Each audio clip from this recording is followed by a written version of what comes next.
प्रिय विद्यार्थियों, कल लाइव क्लास में हमने शुरू किया था काव्य भाग, और काव्य भाग में हम यहाँ से ये सारा सब कुछ पढ़ चुके थे। सूरदास जी के परिचय के बारे में हमारी बात हुई थी, इनके जन्म की बात हुई थी। इसके साथ साथ इनकी प्रमुख 3 रचनाएं, इनकी मृत्यु और सबसे महत्वपूर्ण रचना सूरसागर, इनकी बात हमारी हुई थी। इसके बाद जब हमने कविता के बारे में पढ़ना शुरू किया तो फिर आपकी शिकायत आई कि आवाज़ जो है वो आप तक ठीक नहीं पहुँच रही है। तो उसके बाद हमने लाइव क्लास को बंद कर दिया था। आज हम लाइव क्लास की बजाय जो वीडियो है वो आपके पास में भेजने की कोशिश कर रहा हूं, ताकि सभी विद्यार्थियों का जो है इसमें फ़ायदा हो सके। क्योंकि बहुत से विद्यार्थी ऐसे हैं जो किसी न किसी दिक्कत से, हो सकता है कि उनके पास उस टाइम पे फ़ोन ना होता हो, बाद में फ़ोन उनके पास आता हो। मीन्स कि माता पिता जो है कहीं काम करते हों, कोई खेत में जाता है, कोई नौकरी पे जाता है, कोई कहीं और बिजनेस से, 100 बातें हो सकती हैं। तो इसलिए मैं आज आपके पास वीडियो भेज रहा हूँ। दूसरा फ़ायदा ये भी है इस वीडियो का कि ये वीडियो आपकी संपत्ति है। इस वीडियो को आप जब तक चाहें अपने पास रख सकते हैं और इसका फ़ायदा जो है आप उठा सकते हैं। यहाँ सूरसागर के भ्रमर गीत से 4 पद लिए गए हैं। मैं कल बता रहा था कि ये 4 पद लगभग यूँ मान के चलें कि ये 4 कविताएं हैं सूरदास जी की। कृष्ण ने मथुरा जाने के बाद वृंदावन से वो मथुरा चले गए। स्वयं न लौटकर स्वयं वापस न आकर उद्धव के जरिए, उद्धव के माध्यम से, उद्धव जो है इनके मित्र हैं, गोपियों के पास संदेश भेजा था। उद्धव ने निर्गुण ब्रह्म एवं योग का संदेश या उपदेश देकर गोपियों की विरह वेदना को शांत करने का प्रयास किया। पिछली बार मैंने आपको समझाया था कि निर्गुण भक्ति होती है, दूसरी भक्ति सगुण होती है। और सगुण भक्ति के कवि मीरा जी या तुलसीदास जी या सूरदास जी, और निर्गुण भक्ति के कवि कबीरदास जी। निर्गुण भक्ति में एक ही अजर अमर अविनाशी परमात्मा को माना जाता है, जिसका कोई आकार नहीं है, ऐसे परमात्मा को स्वीकार किया जाता है। जबकि जो निर्गुण भक्ति है, जबकि जो सगुण भक्ति है, सगुण भक्ति में आपको पता है मूर्ति पूजा भी होती है, और अपने प्रभु का, अपने भगवान का जो है सब लोग नाम भी देते हैं। कोई राम कहता है, कोई कृष्ण कहता है, कोई हनुमान कहता है, कोई शनि महाराज कहता है, कोई गुरु महाराज कहता है। अलग अलग मान्यताएं हैं। तो यदि कृष्ण की भक्ति करती हैं गोपियाँ तो ये सगुण भक्ति है। और कृष्ण जी कह रहे हैं कि सगुण को छोड़ करके, उद्धव के माध्यम से कह रहे हैं कि सगुण को छोड़ करके, मुझे छोड़ करके निर्गुण भक्ति करो, उस परमपिता परमात्मा का नाम रटो जो शक्तिशाली है, जो निराकार है, जो अजर है, जो अविनाशी है। तो उद्धव ने निर्गुण ब्रह्म एवं योग का उपदेश देकर गोपियों की विरह वेदना, विरह माने वियोग, वेदना माने पीड़ा, वियोग की पीड़ा को शांत करने का प्रयास किया।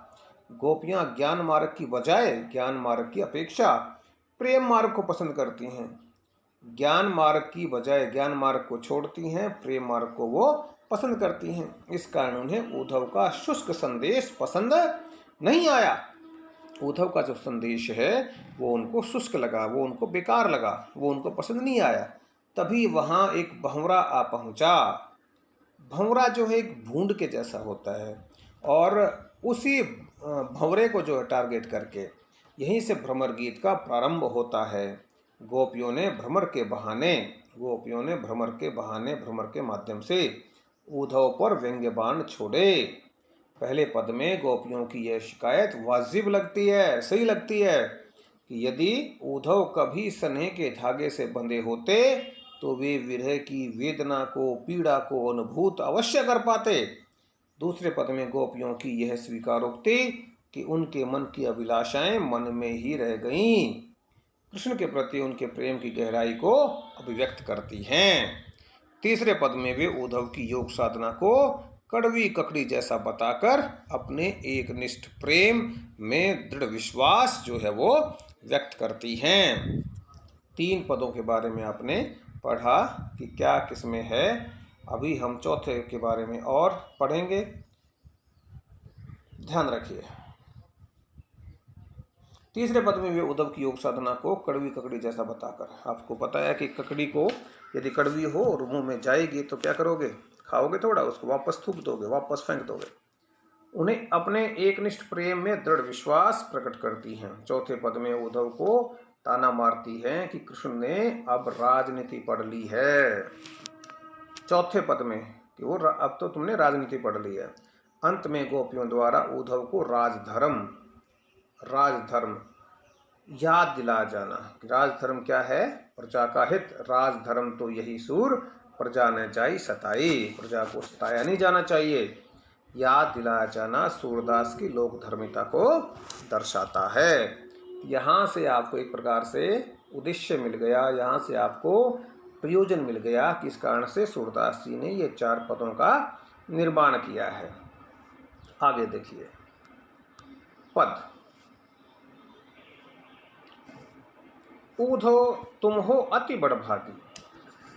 ध्यान से यदि आप देखते चलेंगे तो आपको जरूर समझ में आएगा। ऊधव तुम हो अति बड़भागी। उद्धव कौन? कृष्ण जी के मित्र। आपको पता है कि इस उद्धव को बहुत घमंड था अपने ऊपर। इतना घमंड था कि कृष्ण जी ने सोचा कि क्यों ना इसको जो है गोपियों के पास भेज दूं, या तो इसका घमंड टूट जाएगा और या फिर ये गोपियों को समझा पाने में सफल होगा। तो उद्धव कृष्ण जी का दोस्त है। उद्धव गोपियों के पास गया है। उद्धव ने गोपियों से अपनी बात कह दी है और कहने के बाद फिर गोपियां जो हैं वो अपनी बात कहने लगी हैं। वो कहती हैं तुम हो अति माने बहुत, बड़भागी माने बड़े भाग्य वाले। उद्धव तुम हो अति बड़भागी। हे उद्धव तुम तो बहुत बड़े भाग्य वाले हो। देखिए ये व्यंग्यात्मक भाषा है। ये हकीकत में बड़े भाग्य वाला उद्धव नहीं है। क्यों? क्योंकि यदि उद्धव बड़े भाग्य वाला होता तो वो भी कृष्ण जी के प्रेम में उसी प्रकार से बंधा होता जिस प्रकार से गोपियां बंधी हुई हैं। तो ये व्यंग्य है। उद्धव तुम हो अति बड़भागी। हे उद्धव तुम तो बहुत बड़े भाग्य वाले हो। अपरस रहत, अपरस माने होता है दूर, रहत माने रह गए, सन्हे माने प्रेम, तगा माने धागा, तय माने से, कि तुम प्रेम रूपी धागे से दूर रह गए। कृष्ण जी के प्रति जो प्रेम है उस प्रेम रूपी धागे से तुम नहीं बंध पाए, इसलिए तुम बहुत बड़े भाग्य वाले हो। नाहिन मन अनुरागी, कि तुम्हारे मन में श्री कृष्ण जी के प्रति जो अनुराग है, जो प्रेम है, वो नहीं पनप पाया, इसलिए तुम बहुत बड़े भाग्य वाले हो। उद्धव तुम हो अति बड़भागी। हे उद्धव तुम बहुत बड़े भाग्य वाले हो। क्यों? क्योंकि अपरस रहत सने तगाते, तुम तो जो प्रेम रूपी धागा है श्री कृष्ण जी के प्रति उससे तुम दूर रह गए। ये रूपक अलंकार करेंगे यहाँ सने तगा में बेटा। नाहिन मन अनुरागी, तुम्हारे प्रति या तुम्हारे मन में श्री कृष्ण जी के प्रति जो अनुराग है, जो प्रेम है, वो उत्पन्न नहीं हो पाया, इसलिए तुम बहुत बड़े भाग्य वाले हो।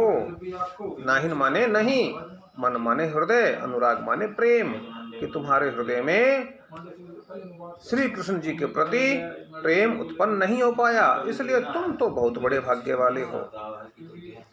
पुर इनिपात रहत जल भीतर। ध्यान रखेंगे, पुर इनिपात ये अनुप्रास अलंकार है, प और प। पुर इनिपात रहत जल भीतर, पुर इनिपात रहत जल भीतर, तारस देहने दागी। पुर इनिपात कमल का पत्ता, रहत रहता है, जल पानी, भीतर पानी में। भाई पान का पत्ता हमेशा, जो कमल का पत्ता है वो हमेशा पानी के अंदर रहता है। तारस देह न दागी, तारस देह न दागी, देह माने शरीर, न दागी नहीं, दागी माने दाग। और उस कमल के पत्ते के ऊपर उसके बावजूद भी जो दाग है वो नहीं बन पाता, दाग नहीं लग पाता। रहा कहाँ कमल का पत्ता? पानी में। पानी में रहते हुए भी उसके ऊपर कोई दाग नहीं लग पाया। अर्थात तुम भी श्री कृष्ण जी के प्रति रहे, श्री कृष्ण जी के पास रहे, आप उनके निकट रहे, उसके बावजूद भी आपके हृदय में श्री कृष्ण जी के प्रति प्रेम उत्पन्न नहीं हो पाया। इसलिए तुम्हारा हाल भी कमल के पत्ते के समान है। क्यों? क्योंकि कमल का पत्ता पानी में रहता है, उसके ऊपर कोई दाग नहीं लगता। ठीक वैसा तुम्हारा हाल है। तुम कृष्ण जी के पास रहे, तुम्हारे मन में कृष्ण जी के प्रति जो प्रेम हो उत्पन्न नहीं हो पाया। ज्यों जल महा तेल की गागरी, बूंद ने ताकम लागी। तुम्हारा हाल उस तेल लगी मटकी के समान है। ज्यों जल महा, ज्यों जिस प्रकार से, जल पानी, महा में, तेल तेल, की गागरी, गागरी माने मटकी, बूंद ने ताकऊ लागी, बूंद ने, बूंद नहीं, ताकऊ उसको, लागी लगी। यदि हम तेल लगी मटकी को, गागर को पानी में छोड़ दें, पानी या उसके ऊपर हम डाल दें, तो उसके ऊपर पानी की एक भी बूंद नहीं लगती। तो तुम्हारा हाल भी उसी तेल लगी मटकी के समान है, जिसके ऊपर पानी की एक भी बूंद नहीं ठहरती। सुना होगा आपने, एक मुहावरा भी है। मुहावरा क्या है बेटा? मुहावरा है चिकना घड़ा। मुहावरा है चिकना घड़ा के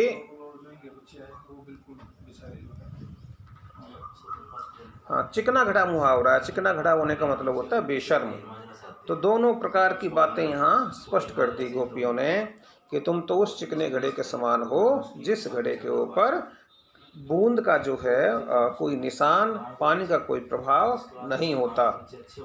तो ज्यों जल महा तेल की गागरी, जिस प्रकार तेल लगी मटकी को पानी में छोड़ दें या पानी उसके ऊपर डाल दें, बूंद ने ताकम लागी, उसके ऊपर पानी की एक बूंद भी नहीं लगती। प्रीति नदी में पाँव ने बोरियो।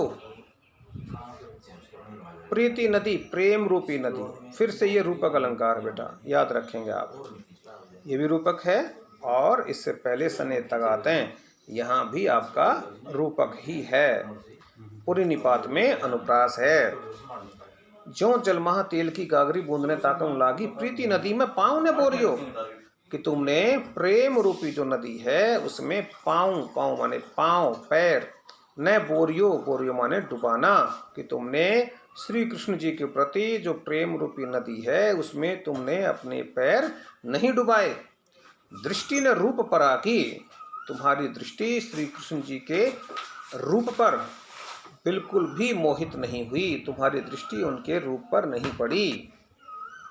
सूरदास अबला हम भोरी, भोरी, भोरी माने भोली भाली, गुड़ चाटी ज्यों पागी, गुड़, गुड़ माने गुड़, चाटी, चाटी चींटी, ज्यों पागी, कि जिस प्रकार से चींटियां गुड़ में, और गुड़ की बजाय भी मैं कहूँगा जिसको आप राड़ा कहते हैं या बहुत ढीला ढाला सा गुड़ कहते हैं, या चौमासा जब आता है तो गुड़ जो है बहुत नरम हो जाता है। तो गोपियाँ कह रही हैं कि हम तो ऐसी भोली भाली अबलाएं हैं, ऐसी भोली भाली लड़कियां हैं, हम ऐसी भोली भाली औरतें हैं कि हम तो जिस प्रकार से चींटी गुड़ में फंस जाती है, हम भी इसी प्रकार से भगवान श्री कृष्ण जी के प्रेम में फंसी हुई है, हम चाह करके भी उससे अलग नहीं हो सकती।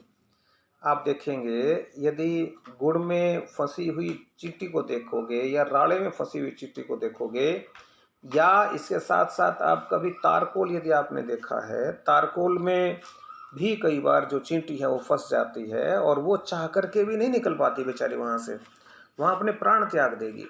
तो ये गजब का उदाहरण जो है वो कवि ने दिया है। एक ध्यान रखेंगे, बड़ भागी, अनुरागी, दागी, लागी, परागी और पागी, इसमें पूरे में अंत्यानुप्रास अलंकार है।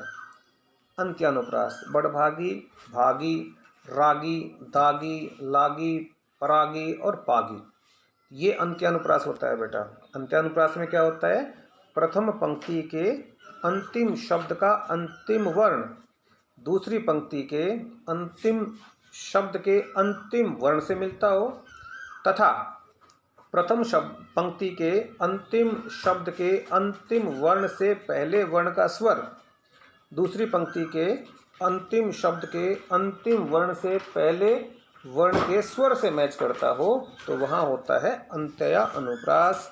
शब्द ध्यान रखेंगे, ए आधा न आधा त दोनों को टच कर देंगे, या नू और प्रास, अंत्यानुप्रास।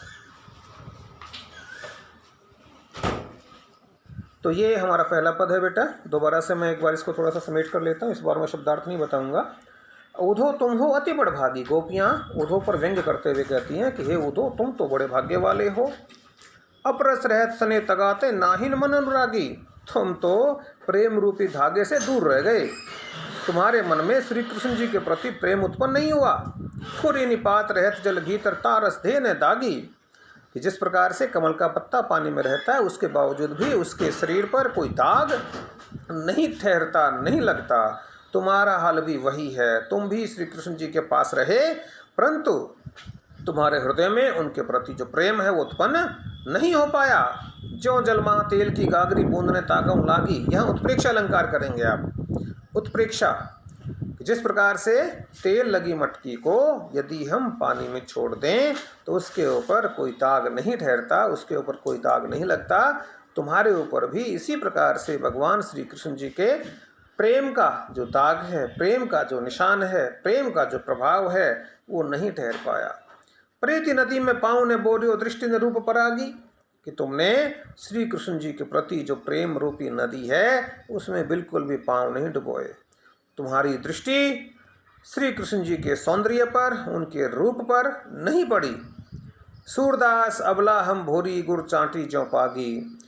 सूरदास जी गोपियों के माध्यम से कहते हैं कि हे प्रभु, हम तो भोली भाली अबला हैं और हम श्री कृष्ण जी के प्रति प्रेम जो है उसमें इस प्रकार से फंसी हुई है जिस प्रकार से चींटियाँ, कीड़ियाँ, कीड़ी बोलते हैं जिसको, गुड़ में फंस जाती हैं, वो चाह करके भी वहाँ से अलग नहीं हो पाती। चित्र आप देख सकते हैं। ये जो है बेटा ये उद्धव है। ओके, ये उद्धव है और ये जो बाकी हैं ये सब जो हैं ये गोपियाँ हैं।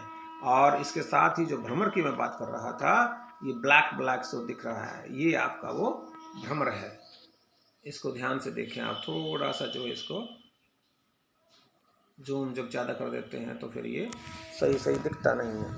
ये जो ब्लैक है ये आपका भ्रमर है, ये वाला।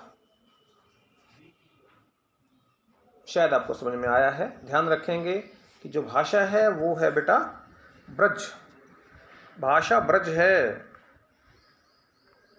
ब्रज भाषा का प्रयोग हुआ है।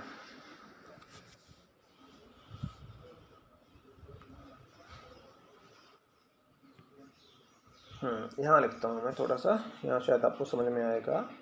भाषा बेटे ब्रज है, सगुण भक्ति है और गोपियों का जो एकनिष्ठ प्रेम है, एकनिष्ठ प्रेम, श्री कृष्ण जी के प्रति गोपियों का एकनिष्ठ प्रेम प्रकट हुआ है। ये आप लोग ध्यान रखेंगे। इसके साथ ही जो अलंकार आए हैं वो अलंकार भी आप बता देंगे। अनुप्रास भी आया है, अंत्य अनुप्रास भी आया है, रूपक भी आया है, ठीक है। और इसके साथ ही अंत्य अनुप्रास अलंकार का भी इसमें प्रयोग हुआ है, ये भी आप बता देंगे। और साथ में कह देंगे गोपियों ने उद्धव पर व्यंग्य किया है, गोपियों ने उद्धव पर व्यंग्य किया है। तो ये आप लोग ध्यान रखेंगे। तो क्या क्या बात हो गई? भाषा ब्रज, भक्ति, सगुण, गोपियों का एकनिष्ठ प्रेम, रूपक अलंकार, अंत्यानुप्रास, अनुप्रास और उत्प्रेक्षा अलंकार, ये सारी बातें आप इसमें नोट कर देंगे।